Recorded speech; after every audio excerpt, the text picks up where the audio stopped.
Witajcie! Witajcie na serwisie Dr. Tusza. Dzisiaj chciałbym Wam pomóc w naprawie drukarki HP LaserJet M1005 MFP. Tutaj chodzi o to, że skaner źle działa, a dokładniej mówiąc są takie artefakty na wydruku.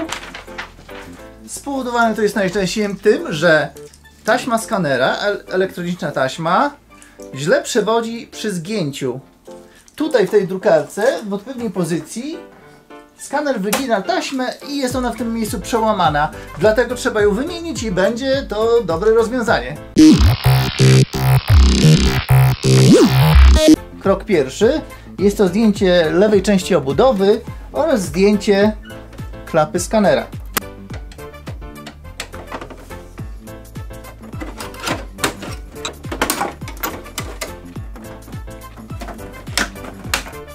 Śruba mocująca panel przedni jest schowana pod tym plastikiem naklejonym. Trzeba go oderwać.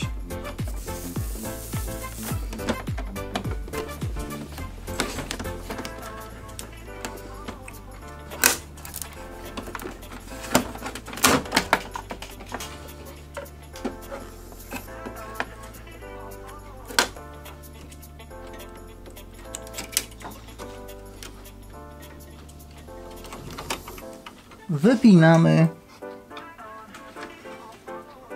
kable, odkręcamy szybę skanera wraz z obudową skanera.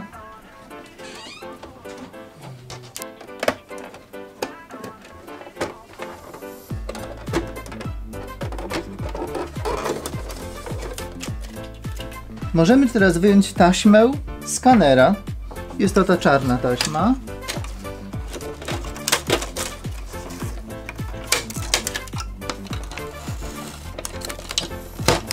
Teraz możemy odkręcić osłonę samej elektroniki skanera, żeby uwolnić taśmę.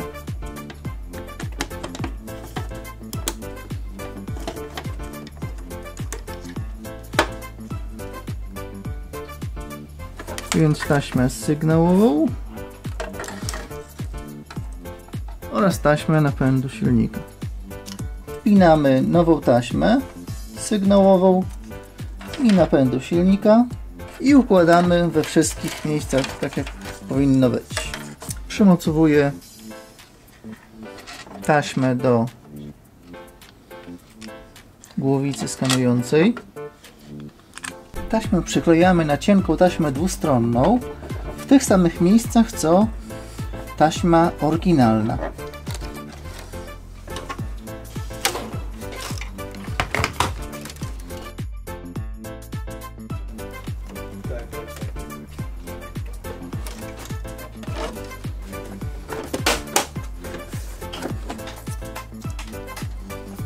Przykręcamy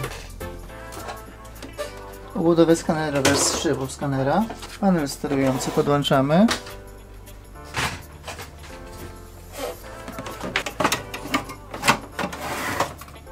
Czas na test. Cała taśma jest sprawna, można kopiować i także skanować. Było miło mi podzielić się z Wami wiedzą, jak wymienić taśmę skanera w drukarce M1005. Mam nadzieję, że jeszcze zobaczycie więcej filmów, na których będę mógł Wam przedstawić sposoby i techniki naprawy. Dziękuję, drtusz.pl. Do zobaczenia.